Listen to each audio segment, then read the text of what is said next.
All right, so another game from Bobby here against Leonid Stein. Yeah, here we have a small story about this game and about this tournament. Well, Stein in that moment was the Soviet champion. As you remember, we played also a very beautiful game at the Alekhine Memorial in 67 in Moscow. And well, I won the game, but it was one of the biggest surprises of the tournament because Stein was already very strong. He was twice or three times the Soviet champion. And here it was the Interzonal tournament in Soussa in Tunis. And Bobby was considered the big favorite, of course. And he won beautifully this game against Stein. He beat also some other very strong grandmasters. And in one moment when he was leading by 2-3 points like this, he had some problems with the organizers and he left the tournament. So after this, instead of winning the tournament, he lost finally 3 years, So he came back out in 1970. He won the Interzonal from 97, and from that moment he won everything, and he won the World Championship in 72. Yeah, but he lost 3 years because he left, I mean, in the moment when he was leading and probably winning the tournament like without any problems, he was sorry about something, I don't know, something with the organizer, some problems, and he left, okay. But until then, he had the time to beat Stein and some other very strong grandmasters. And so now we present the game between Bobby, who was considered already one of the strongest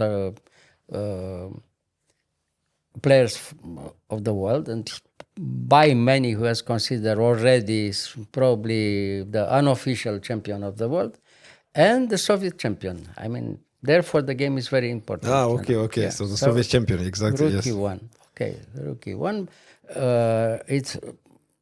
We have to say that usually Stein preferred to play normally Sicilian. But this time he avoided Sicilian because against Fischer was very dangerous to play Sicilian. So he preferred to play Spanish. Okay, this is one of the main lines from the Spanish opening. Okay, C3 castle. H3, and now instead of knight b8 played by Gheorghiu, remember the other game, he played bishop b7. Okay, bishop b7 is some other line, normal, of course, yes. And after d4, knight a5, it seems now that white can win a pawn, but it's not good because now if you take in e5, you win the pawn from e5, but you lose the pawn from e4, and it's no good. Black has already a very good game, so. Okay, so now you play bishop c2, of course, and after bishop c2, knight c4, b3, okay, now again, knight b6. Well, what happens here if white takes in e5? Well, if white takes in e5, again is not good, because you take in e5, queen takes d8, rook takes d8, knight takes e5, knight takes c4. Again, black has a very, very good game, probably a little bit better. Because so you can't win a piece in e4 because you get rook d1 check and black is clearly better, Probably you are almost lost with white here in this position. So this is not good. And now knight takes e4. And now if you take the piece in e4, well, if you take with the rook, you lose a little as the exchange. Okay, you takes, yeah. You have to take. And now check in d1, and black is clearly better here. Okay. Very good chances to lose with white, So, okay, knight b6. All right. So after knight b6, knight d2, normal, yeah. And he played knight d7. Well, we have a mixture from these ideas played by Gheorghiu before, almost the same ideas, the knight coming to d7 and so on. All right, so now b4. White wants to have more space. The idea of b4 is to play immediately afterwards a4. Mm-hmm. But now black is playing, and he plays himself here very actively. I mean, he took in d4. Well, I told you, Stein was a very strong grandmaster. He took in d4, and he accepted a very complicated game. I mean, he provoked the complications, He played himself a5, giving a pawn for the moment for initiative, I mean. So now you have to take in a5, because you don't have time to play a3, you lose the pawn or 2 pawns. The rook from a1 is unprotected, So therefore you have to take a decision and take yourself in a5. And now when you take in a5, he plays himself c5, you see. Well, he takes back the pawn a little bit later, the pawn from a5. But in the meantime, he played very quickly c5. Well, now the position is very tactical, you see, very unclear. e5, the best move. Of course, white has to do something. Otherwise, black is already very well here. He had a very good activity on the queen side, very good game, and you have to do something with white, So e5. e5 is excellent. So he has to take in e5. So Stein is pushing the c pawn, Bobby is pushing the e pawn. Well, everybody is pushing something. I mean, everybody plays for win here, to tell the truth, So, okay, e5, he takes in e5 with a pawn, of course, knight d5. And after knight d5, knight e4, he continues, of course. And now we see the first part of the game is finished. The things are very clear. White has to try to play against the king, on the king side. In the meantime, if black has a little bit of time, he has a better structure. The pawns from c5, b5 are very good, and if he has time to continue on the queen side, maybe he has a small hope to be better, see. So it's move by move from this moment, So, okay, knight b4, of course, bishop b1, you don't give the bishop now. And now rook takes a5. Okay, now after rook takes a5, queen e2. Of course, he continues. I mean, white wants to have the initiative on the king side. And here, the first moment when black, in Fischer's opinion, didn't play completely right. I mean, he continued with knight b6. I mean, he wants to come with the knight in c4. Yeah. Fischer said that probably it was even better to play rook e8 with the idea to play the knight from d7 to f8. The knight from f8 protects everything, The square e6, the kings. The square h7, probably it was more safe.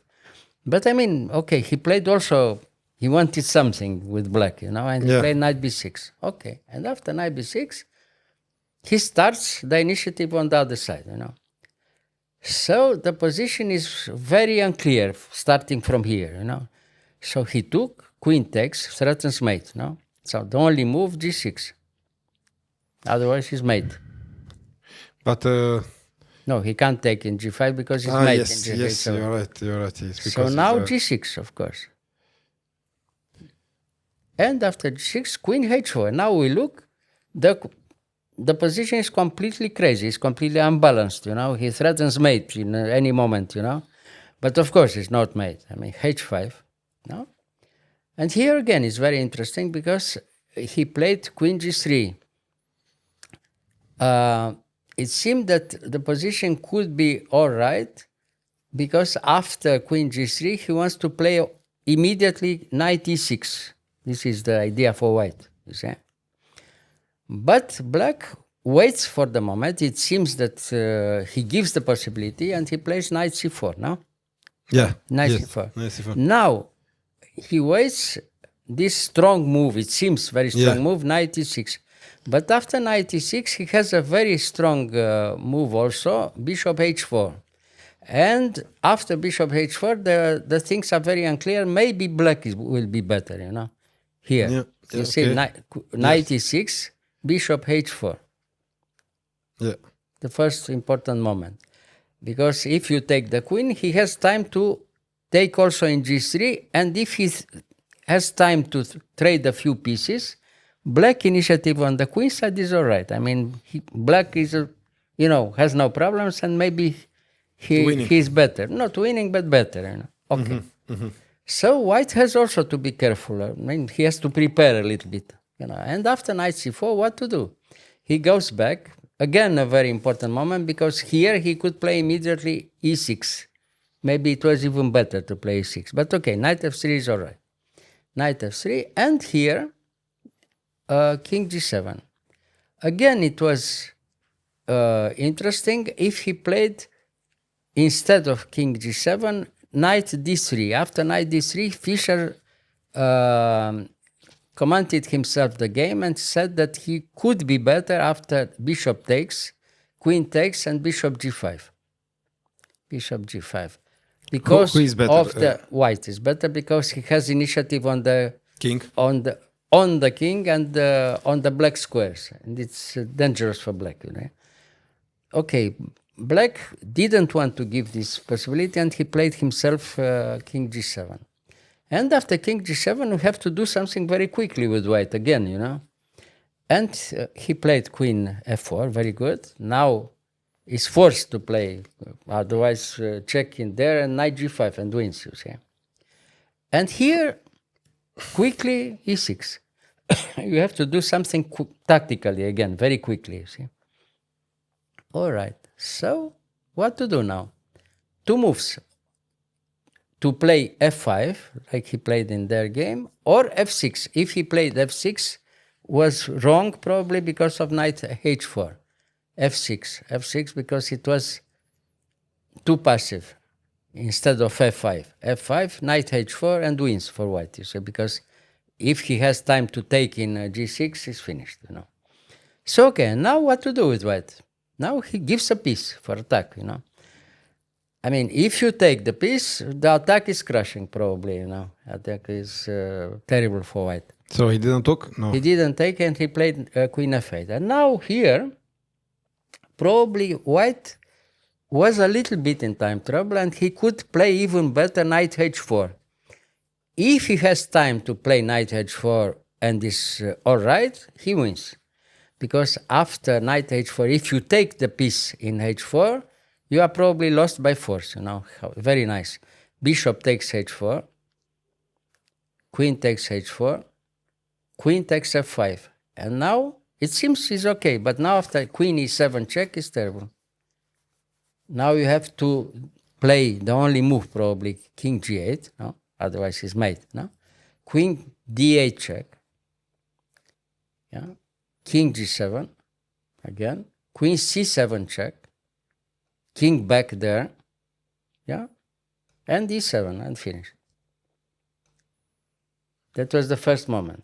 Yeah. Okay, probably Bobby was a little bit in time trouble and he didn't play like this, and therefore the game was very complicated until the end.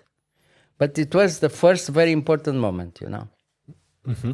Okay, so here he came back with the bishop. Now he has a much better position, but is not immediately winning, you know, like before. Yeah.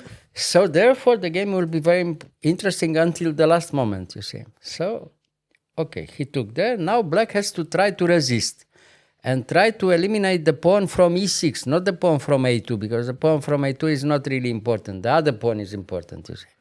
So, okay, what to do here? Rook e8. First of all, we have to try to stop the initiative, you know.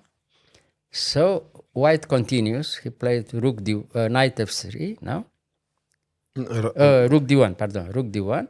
Okay, he gives the pawn, you know, but he wants to come in with the rook, you know, on d7 very quickly. So this is the idea. So now he plays rook a6. He wants to take the pawn. Yeah. So now what to do? Rook d7. Everything is forced. You give the pawn from e6. And now g5. And after knight g5, you have... Everything is forced again because you have to give the exchange with black. There's no other possibility. You have to move something, but what to do? If you play the rook in a6 back, something like this, the bishop comes back and you lose the piece on e7. This is the problem.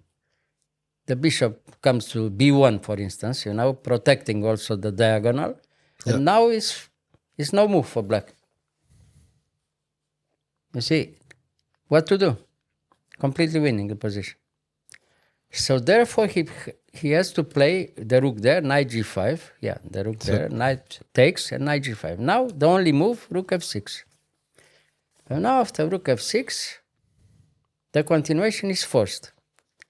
He threatens again in e7. Now you are forced to take in f4, because otherwise you resign with black, you see.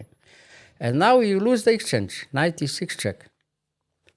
Okay, so he won the exchange, but the game is still complicated. It's not immediately winning for white, you see. You have to realize the advantage. Very good for white, but you have to work a little bit, you see. So, of course, Stein continues to put a very strong resistance.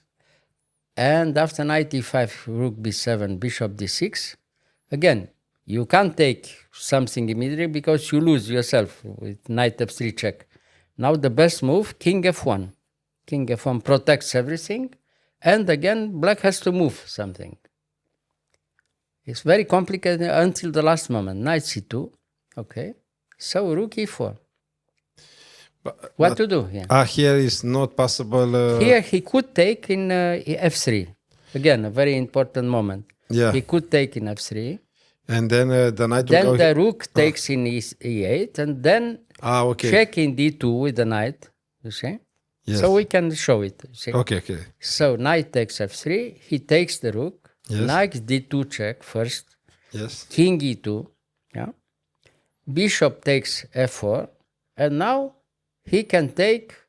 He can play rook f8 check, and it's finished because we have time to take, the two pieces for the rook and the exchange up for white and completely winning, you see. Yeah. So, all right, this was the second important moment. So after king f1, what to do with black? Knight c2, rook e4, and here, again, knight d4, the last hope. But after knight d4, rook b6 is pinned everywhere, it's no move here. Very complicated position, especially in time travel. But white is winning, you see. Yeah. It seems that black somehow could consolidate the position, but it's too late, you see. Because the pin is too dangerous. You see? Yes. So what to do? Rook d8, probably the only move, So again, knight d5 check. Yeah? King f5. Knight e3 check. You see, very efficient until the end. Now again, the only move. King back, king e6. And now, quiet, bishop e2, zugzwang. Again, no move. Nothing to play, because white attacks the pawn from b5 and threatens also f4. f4 winning a piece. Okay, yes. So therefore, you have to give the pawn from b5, and if he wins the pawn from b5, he's finished. But why not taking the bishop with the knight? If he takes back with the king. And now we have the same threat. We won the pawn from b5, and we threaten also f4. There's no move. Yeah. Again. And less pieces, yes. Yeah. Terrible, you see. So everything is forced, you see. Very complicated position, only moves all the time, but it's like a machine, you see. No chance at all for the opponent. It's unbelievable, So bishop takes b5, check takes.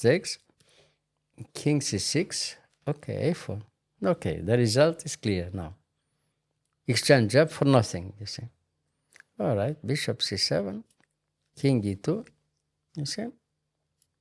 g5. But here this move cannot, this rook here is not taking this. No, this No, pawn is he can attack the pawn, but the pawn is protected, Yes, nothing to do, you see. So, all right. So what did he play? g5. Now king e2, g5 against f4, So g3, we want again f4, the same idea. See? So rook a8, rook b2. It seems he goes back, but he prepares the last phase of the game, So rook b2, rook f8, and now f4, finally f4. All right, he has to take, Takes, and knight d7, knight f7 back. So again, check. So what to do? Knight d6, f5. So here he could resign, but he played a few more moves, but it's the same result. Rook there, and now rook d2. So now give up the pawn. Now he must take, Yes. He must take f6 and black resign. Now he resigned because after rook f4, the only move, now he plays knight d5. Again, zugzwang, and the pawn goes to queen, knight d5. Rook f5 is impossible because of knight e7 check, and okay, black resigned. Fantastic game from Fischer also. against a very strong opponent, I tell you. Yes, yes, yes. Beautiful game. Yeah. Yes, very nice. Thank you, Mr. Gheorghiu. You're welcome.